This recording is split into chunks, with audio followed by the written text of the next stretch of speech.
Assalamualaikum warahmatullahi wabarakatuh.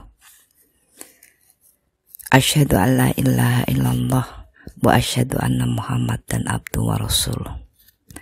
Allahumma razuqna fahman nabiyyin wa hifdzal mursalin wa ilhamal malaikatal muqarrabin ya arhamar rahimin. Amma ba'd. Kaum muslimin yang berbahagia, sesungguhnya setiap takdir adalah mengejutkan. Itulah kelemahan kita sebagai manusia. Memang manusia adalah makhluk ciptaan Allah yang sangat tidak mengetahui apa yang akan terjadi pada jam-jam dan kehidupan berikutnya. Tanpa tuntunan Allah, pemeliharaan Allah, maka kita akan sangat memungkinkan tersesat dalam jalan kehidupan. Namun Allah selalu memberikan bagian keistimewaan dalam perjalanan kehidupan kita, yaitu dengan hadirnya takdir-takdir yang mengejutkan, agar kita selalu waspada, bersiap, dan terus memproses daya tanggap kita untuk menghadapi ujian-ujian yang akan memfasilitasi kita dalam kehidupan menjadi bersih, kokoh, dan terus berkembang. Maka yang pertama, kita memang harus terus melatih diri kita sehingga mempunyai tabungan-tabungan daya tahan jiwa dalam menghadapi berbagai takdir yang selalu dihadapkan kepada manusia.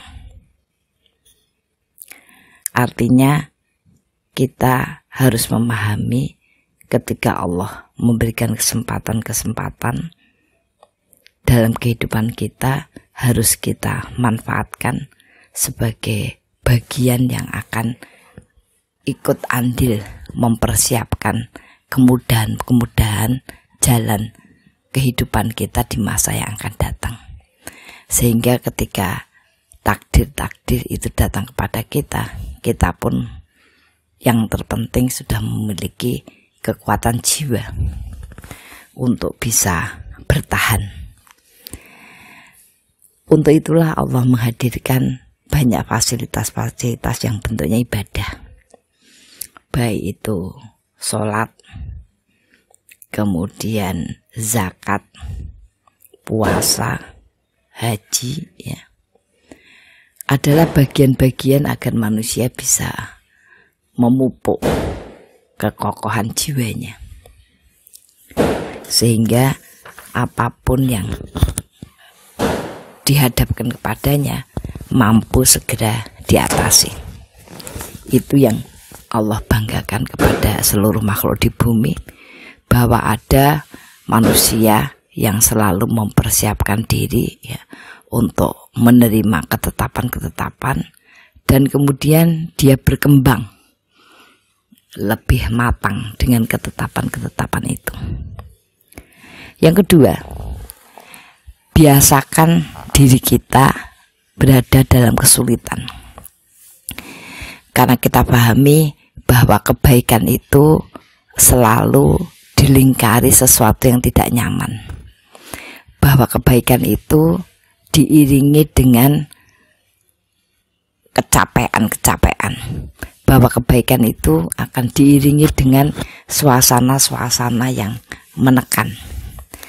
Maka berlapang dadalah bahwa setiap hal yang akan kita capai dan kita berada kepingin mencapai bagian yang baik, pasti kita akan melalui tahapan-tahapan sulit, ya. sehingga itu akan menjadikan kita, melatih kita untuk menjadi terampil, yaitu orang yang selalu bisa melakukan dan menghadapi ujian-ujian itu dengan mudah, cepat, dan senang ya, sehingga suasana-suasana berat itu menjadi suasana-suasana yang menantang dia untuk terus maju dan berkembang dengan berbagai ketetapan-ketetapan yang diberikan padanya.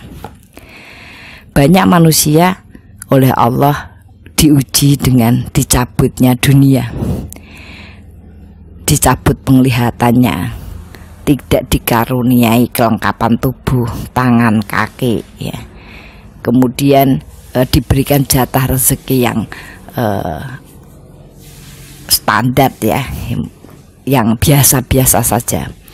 Namun orang-orang yang sudah menyadari bahwa hidup itu memang sebuah proses kesulitan ya, maka dia akan bisa mengolah seluruh hal yang diberikan Allah itu dan kemudian mengembangkannya menjadi kemanfaatan yang lebih banyak. Jangan takut capek, jangan takut sulit, jangan takut berlelah-lelah, karena itu adalah bagian yang akan membahagiakan kehidupan kita di masa yang akan datang. Kemudian yang ketiga,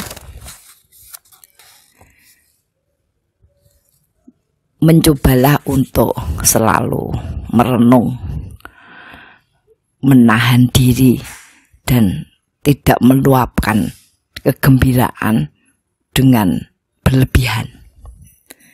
Bahkan banyak ulama menyampaikan banyaklah menangis, walaupun kita lihat banyak orang bergembira dan berhura-hura, karena menangis itu yang akan bisa menajamkan basyiroh, menajamkan jiwa. Walaupun ulama menyampaikan menangis itu pun ada dua.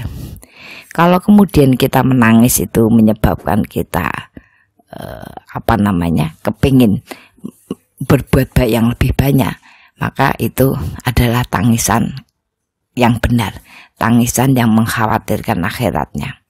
Tetapi ada juga tangisan yang kemudian menjadikan hatinya mengeras ya, karena jengkel terhadap keadaan ya, tidak bisa terima, tidak bisa lapang ya, sehingga setelah menangis dia justru akan semakin menjauh ya dari kebaikan.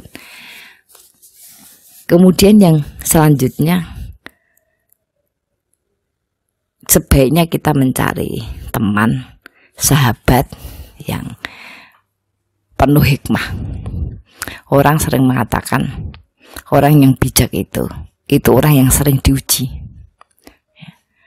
orang yang akan terus berkembang itu orang yang siap menghadapi ujian. Nah, untuk itu janganlah bersahabat dengan orang yang suka hura-hura. Janganlah bersahabat atau berdekatan atau berada di sekeliling orang-orang yang tidak mau capek, mau enaknya saja. Maka dia tidak akan bisa membawa kita pada kokohnya jiwa, sehingga kita sering terpuruk ya, sering terhempas ketika menerima takdir-takdir Allah, yang bahkan sekalipun kita menganggap takdir itu adalah jelek, maka itu adalah sebuah pilihan yang diberikan kepada kita, karena hanya dengan itulah manusia akan bisa tumbuh dan berkembang menjadi lebih baik. Untuk itu kaum muslimin yang berbahagia, marilah kita manfaatkan hari-hari dalam Ramadan ini menjadi hari-hari yang mengokohkan kita ya, bahwa sebuah kebaikan itu memang harus dipersiapkan dengan jiwa, dengan cara berpikir yang cerdas, dan dengan produktivitas jasad. Fastabiqul khairat, mudah-mudahan kita termasuk orang yang selalu siap menerima segala ketetapan dan selalu siap untuk bisa mengembangkan ketetapan-ketetapan itu, dan akhirnya Allah melapangkan kehidupan kita. Al-haqqu min rabbik wa la takunanna minal mumtarin. Assalamualaikum warahmatullahi wabarakatuh.